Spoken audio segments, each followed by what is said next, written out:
What is going on, ladies and gentlemen, and welcome to the Ultimate Beginner's Guide updated for Planetside 2. Now, last time a guide like this was done, it seemed like about over a year ago, and it did really well, but some things have changed, and I want to make sure people are getting accurate information, so hopefully this will help you guys out at all. Now, if you're just looking for one specific piece of information, go ahead and check the description. I'm going to have timestamps, all the different little sections, so hopefully that'll help you guys figure it out, and you guys can just check out that. But if you're just new to Planetside 2, want to know everything that you should know before you get to trying to kick ass, go ahead and take a quick look at the entire video. Hopefully this helps you guys out and get you guys started and ready to go and kicking ass. But without further ado, let's go ahead and take a look.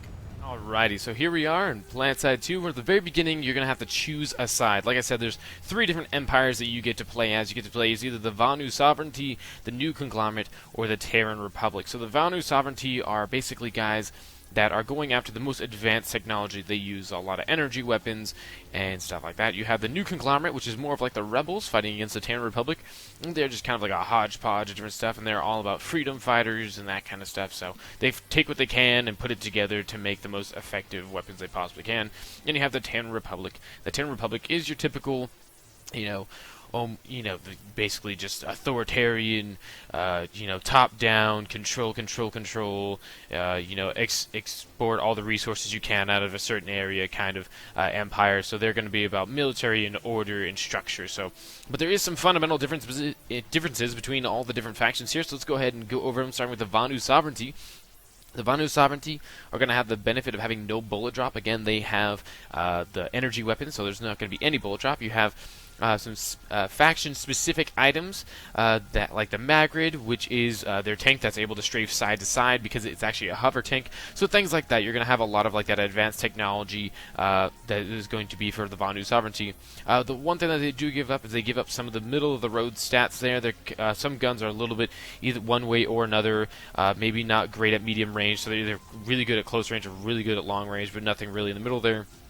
And then also, you have the issue that some of these things can screw you up. So there's a specific weapon called the Lasher X2 that is a primary weapon. It has splash damage, which sounds like a really great idea because there can be a lot of great clusters, but at the same time there's also friendly fire in Planetside 2. So you have to deal with the fact that you don't want to be hitting up any of your allies, so that could really suck. So that's the Vanu Sovereignty. Again, these are only short changes. There's a lot of similarities between all these different factions, but that's the Vanu Sovereignty. Just the bullet drop alone, that's the reason why I personally play the Vanu Sovereignty, but hey, play your choice, right?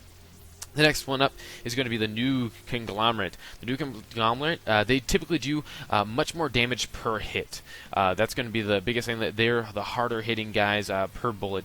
The biggest difference that happens for them, that what they really give up, is the slowest rate of fire in the game, in generally speaking. And they have high overall recoil, so they're going to be the hard hitting, but they're not going to have necessarily the stability that a lot of people would have. Again, these are small changes, so you're still going to be fairly accurate with these guns, especially once you learn to compensate for them. So don't let this be too much of something that's going to scare you away from playing these guys. And then most of the faction-specific weapons are going to be shotguns on the New Conglomerate. That's something that I picked up from a couple of threads people talking about. So that is how the New Conglomerate work together. And then we have the Terran Republic. So Terran Republic, typically speaking, will have larger magazines. I've heard some people saying that usually it's about 10. I've heard some people say it's only like 5. So we'll see exactly how that is. But they usually also have a higher fire rate. So they're going to be a little bit less damage per hit, which is one of the things that they give up, but they're going to have a higher fire rate. Their reload times are going to be a little bit longer, again, because they have the higher magazines, and they're going to have a little bit less overall accuracy. But again, accuracy in general is going to be something that you can ideally control with just being able to move your mouse around and learn to counter the recoil that comes out. But their hip fire is going to be a little bit less accurate as well. So that's how you're going to break down these three different factions. But let's go ahead and jump right on into the rest of the basics that you're going to need to know for Planetside 2. Alright, so let's go ahead and get right on into the nuts and bolts of Planetside 2. Now, this is just a Vanu Sovereignty spawning point when you first get on the map, your warp gate where you can't get hurt by the enemy factions, so you always have some kind of spawning point. The first thing I want to jump on is there's actually 3 different maps that whole maps that you can play on. You can play Ezimir, which is kind of like a frozen area. It's a lot more like a glacier and stuff like that. You have Indar, which is kind of a assortment of like rocky, like it says, grassy savannas, rocky canyons, and open plains like that. So that's kind of over your typical one. And then you have Amrish, which is a bunch of groves, rocky outcroppings, so like that, rolling plains. So this is also going to be a little bit of a mixture of everything, but it's a little bit more of a hilly area. This is a little bit more of like flat grounds and some desert and stuff. So. Now, again, you can get to this. Let me go ahead and jump right back out. You can get to this. So you have these little right here. You have these little warp gate menus that you can get into. And what's really cool is it's going to show you territory control. So this is how much territory your actual faction owns in each one of these maps, so you can kind of know where you want to go. If you're looking for a little bit of an easier time, you can go ahead and jump into, say, like, so I'm playing the Vandu Sovereignty, I know they're purple, so I can go, okay, I'm looking for a little bit more of an easier time, I'm just going to go ahead and jump over here, and I can hit warp, and it'll transport me to that map.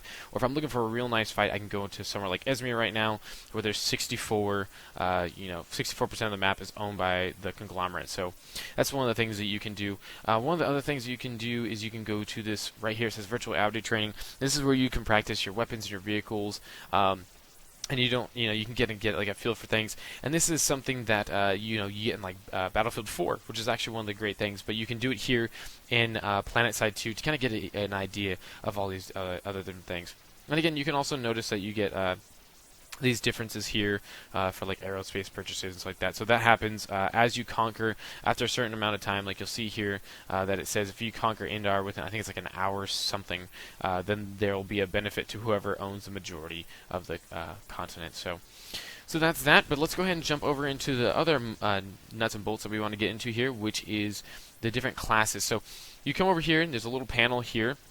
This is your class equipment panel. This is a little symbol right here that you look at. And this is your different classes. So let's go ahead and jump straight on into what each one of these different classes do. Obviously, you have the Infiltrator here, and you're going to have, this is going to be your Sniper class. Again, you have your primary, a secondary, and a tool. And Infiltrator is going to be a typical sniper class, but you can also apply, I think they have some submachine guns in here and stuff like that. So you're still going to be able to have the ability to, you can get attachments like that. But what's kind of cool is you can get some of these submachine guns, some shotguns. I think you can get some shotguns in here. And then you can go ahead and you can put on like a little stealth unit and use it to get into bases and to hack terminals like that. So that's kind of a cool little interesting place, not just your typical Infiltrator. Then we have the Light Assault.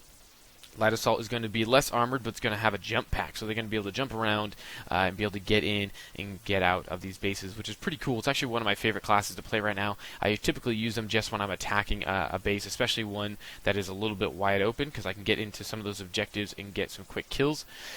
So you got primary, secondary, you get a utility. One of the best things about these guys is, I've heard, is C4 is going to be really good, so you can go ahead and grab those. They're really effective, actually. You can use them to almost one-shot some of these tanks. Moving on, we got the Combat Medic. Again, it's pretty self-explanatory. They're going to be used to revive and heal allies. They can heal every single one of the classes except for the Max class, which we'll get to in a second, because those are basically robots, and so those ones are going to be healed by the Engineer. But again, you can use all these guys, or you can use the Megs to heal everybody else around you. Then we have the Engineer here. The Engineer is actually probably one of the most versatile classes, in my opinion, when it comes to getting levels. I also find this the one that I get the easiest amount of levels for, or just points for, because of some interesting things. So you have, obviously, again, the primary and secondary, and then you also have your tool, which you can use to heal tanks. Those give, or just vehicles in general, or turrets, or whatever. This is going to give you some points. You also have the ability to put down your own anti-infantry turret, which you saw in the intro there, which is really, really effective. It's pretty freaking good damage, even at long ranges. Again, you saw me using in burst fire there because you start to lose some of that accuracy, but it can still hit pretty hard. So if you can get a good amount of hits on an enemy, you can actually get a kill quite easily here with this turret. And then, of course, you get the utility, which is your ammo package that you can throw down and to get ammo. So again, you got really 3 different ways here between the repair gun, or the nano armor kit, your infantry turret, and then you got your ammunition package. So there's 3 different ways that you can get some points besides just killing people with grenades and everything else. So then we have the heavy assault. The heavy assault is also going to be a very useful class because you have your normal assault rifle. These are going to be, again, more heavily armored. You're going to have a little bit more health there. You have primary and secondary, and then you have a rocket launcher of some kind that's going to be used to help take out vehicles, help take out turrets and stuff like that. These are very effective. I've found that my engineer turret can only take like one or two of these things, where they can take some vehicle shells, quite a lot of vehicle shells. So I found that kind of surprising. I've gotten killed quite a few times by some heavy assaults just launching a rocket, even just straight at me, instantaneously killing me. But again, these guys are going to be a lot more about just getting up into the fight, and again, with a good combat medic, they can stay alive for a very long time. And then we have the most unique class here, which is the Max. So you see that they are just a fully decked out class here, and these guys are going to be actually healed by the engineer. The engineer's repair gun here. These guys, because they are basically just big badass biomechs. You know, they have a left-hand weapon, a right-hand weapon, which are completely different. I think one of them's like a machine gun, the other one's like a cannon kind of thing. So, yeah, one's an anti-vehicle cannon, and then the other one is more of just like a rapid-fire plasma cannon that's used to tear apart infantry. So, but again, these are really, really helpful. The biggest downside of these is you'll notice that it actually uses some of your infantry points down here. So you have your different resource types that come into play here. So you have aerospace, mechanized, and infantry.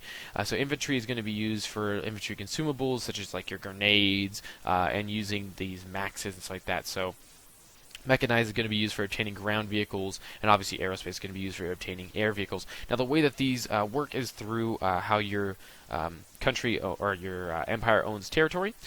And so we'll get into that when we look at the map, but different places give you different kinds, or different pieces of territory give you different kinds of income when it comes to these three resources.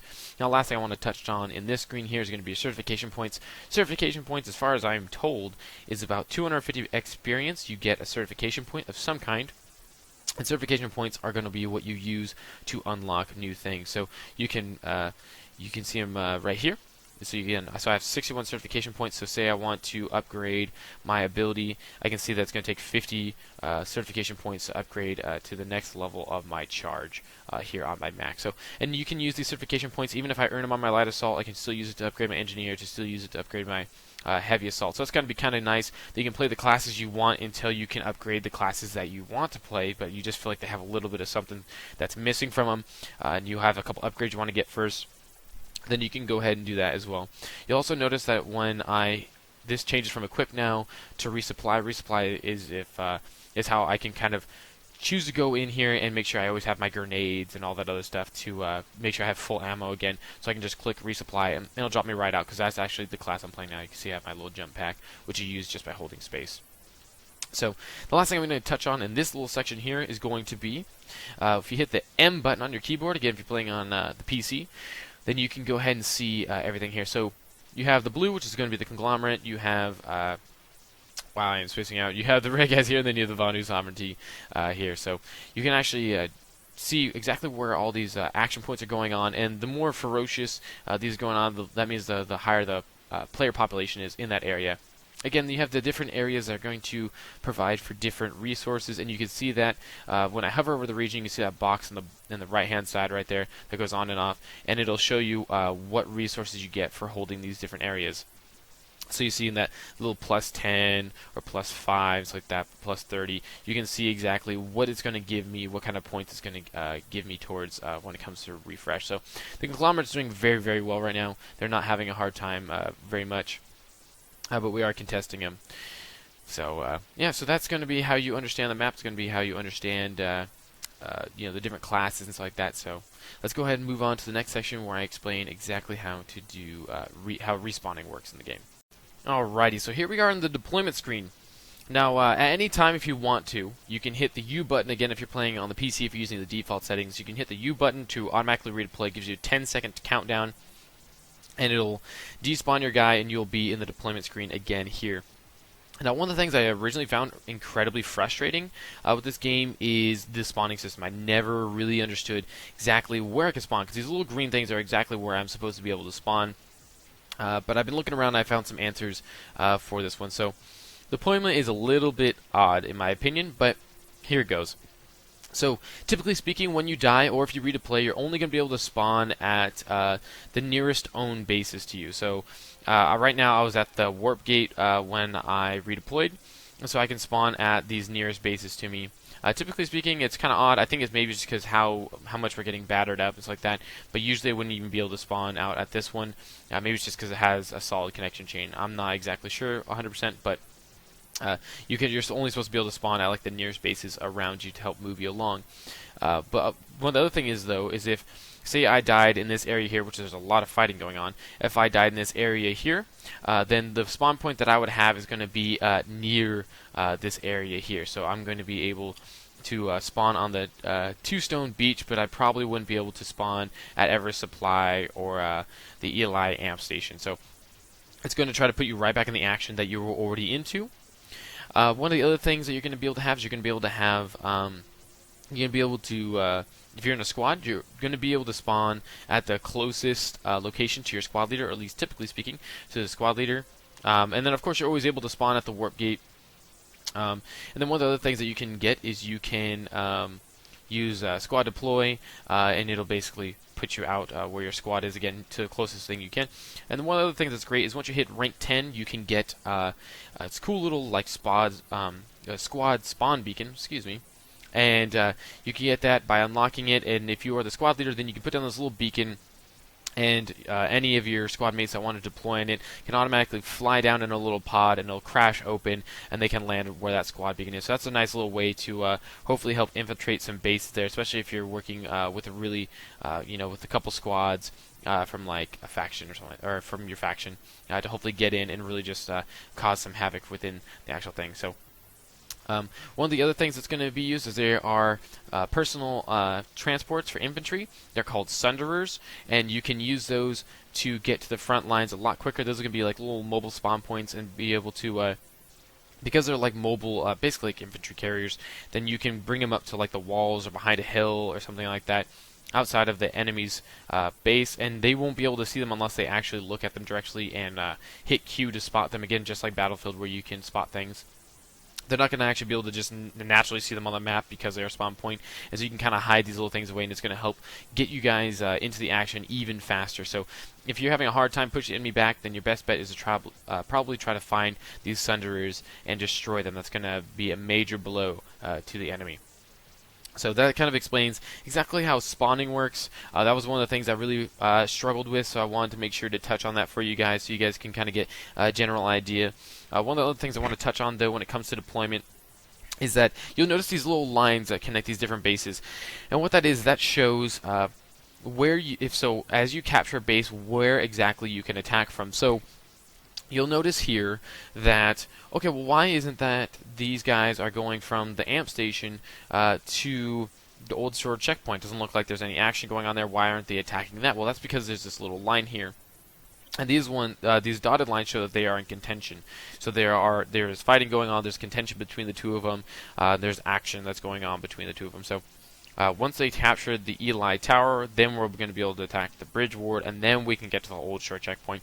And this might be a little frustrating for some people, but what this allows for is when you have hundreds and hundreds and hundreds of people playing on just one map, you're going to be able to kind of have a little bit more of a predictable way of putting fights together rather than just kind of meeting all along this section here. Now you know where they're going to go, and it's going to focus more on the actual points themselves. There's going to be plenty of combat that goes on in between these 2 points, just pushing up the hills, pushing down hills, in between canyons and stuff like that. There's going to be plenty of that already happens in between as two forces meet, but now it's going to help bring together some of that actual fighting. So let that go ahead and breaks down kind of what I want to touch on for deployment. So let's go ahead and move on to some other points I want to get to. Alright, so this next little section I'm going to be talking about how to get into a squad. So squads are going to be absolutely essential if you really want to do well here in Planetside 2. Again, this is an MMO, so in an MMO, and especially in first-person shooters, it's always better to have team play. That's where you're going to get the most out of the game. That's where you're going to have the most fun. So the squad is going to be obviously your smallest unit of the MMO. So what you can do is you can go ahead and hit the escape key, and you'll go ahead and bring right up, and then you can go ahead and scan over to where it says social, and click on that, and you can hit squad. So squad, you can go ahead and click in here. You can go ahead and join any of the ones that are nearby you. And again, it'll note what continent you're on, it'll know how many people are in it, and what outfit they are from, which is always helpful. And I'll explain outfits in just a second. If you want to create your own, all you have to do is invite a friend or somebody along those lines, and if they accept it, then you will go ahead and start a squad on your own. Your friends list is right here. I have one friend currently that I've trying to get into the game, and hopefully I get a couple more.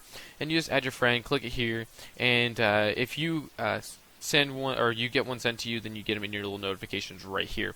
The other thing you want to touch on is, again, is the MMO. So you have outfits. Outfits are basically guilds, clans, whatever you want to call them, put together, and this is going to be probably the best way for you to find other people. Again, this is MMO, so even though I'm not personally in an outfit right now, this is something that is I always encourage, and I've seen a lot of other people encourage for Planetside too. I mean, when you're thinking about hundreds of people all playing together, the people who are going to turn the tide the most are going to be the ones that are going to be constantly getting revived, constantly getting repairs, and constantly doing well out in Planetside 2, and you're going to be able to do that a lot more and a lot more effectively with an outfit. So this is going to be how you get them. If you're looking for an outfit to join, there's plenty of them out there. Just go ahead and Google outfit, Planetside 2 outfits or outfit on Google, and you should be able to find plenty of them there. There's always that, and there's always people, spamming them in the chat and that kind of stuff. So you can always check them out. And you always ask people, hey, can I get an invite to an outfit? A lot of people want to bring in new players and really encourage them. There's a pretty friendly community so far that I've seen in Planetside 2. So I highly encourage you to do that. Now, the one thing that I want to do note is you'll notice this little filter here for Platoon. And what this is a Platoon, I mean, in the beginning you don't really necessarily need to know in the sense of you're probably not going to be running one, but a Platoon is basically a group of either 2, 3, or 4 squads together, all working under the Platoon leader to kind of organize these squads into a little bit more of an effective form. So this is a temporary thing. This isn't something that's put together so much like the outfit. It's going to allow for a larger mix of people to work together. So again, when you go ahead, you can go ahead and click the Platoon tab and go ahead and jump right on in, and you'll jump in right into these slots. So this is going to help you kind of get a little bit more acclimated, especially if you want to get into a squad that is going to be working really, really well with one another. And again, for all these things, I want to go ahead and encourage you guys to try to get some kind of voice communication chat. Find, with a lot of these outfits, I'm sure they have TeamSpeak or Ventrilos or Mumbles or whatever to where you can join and you can get some communication in, and that's always incredibly valuable, especially because it seems like honestly the in-game voice chat is not that great in my opinion, and I know a lot of people have down on it, but hey, you know what, it's there, it's going to be useful for those who don't necessarily have the program. But again, I highly encourage you guys to try to use voice commands to communicate with people as much as you possibly can. But I'm going to go ahead and touch on my last little notes here in the next section. Alright, so the last thing I really want to make sure that you guys understand is, of course, how to get into the action. As you've seen here, there is plenty of places to go, plenty of places to fight in. And so for you guys, I want to just go ahead and bring out, there's one feature that you can use here. Actually, there's two I'm going to mention here. You have the Redeploy, which you could use by pressing E. It's going to give you a little 10-second countdown, and it'll bring you to the Redeploy timer. Or you can hit I, and it's the instant action timer. And this will go ahead and just transport you somewhere around the map, and it'll place you ideally somewhere close to where you can get just right into the fight. I've seen it launch me in some pretty crappy places, but 90% of the time it's pretty accurate to where the action's actually going on. You spawn in one of these little pods, and you'll notice there's already, looks to be a tank on the other side of this hill. Yep, see the enemy tank right there is actually going right here. So this is actually a fairly good drop-off. I'm not immediately going to be crushed or something, although if that tank keeps moving forward, I might. And so this is going to be how you get into the fight. I highly encourage you guys to at least check it out. Hope this helped you guys out. And if it did, please like, share, favorite, and subscribe. I got a lot more stuff coming out, so stay tuned, and I'll see you guys next time.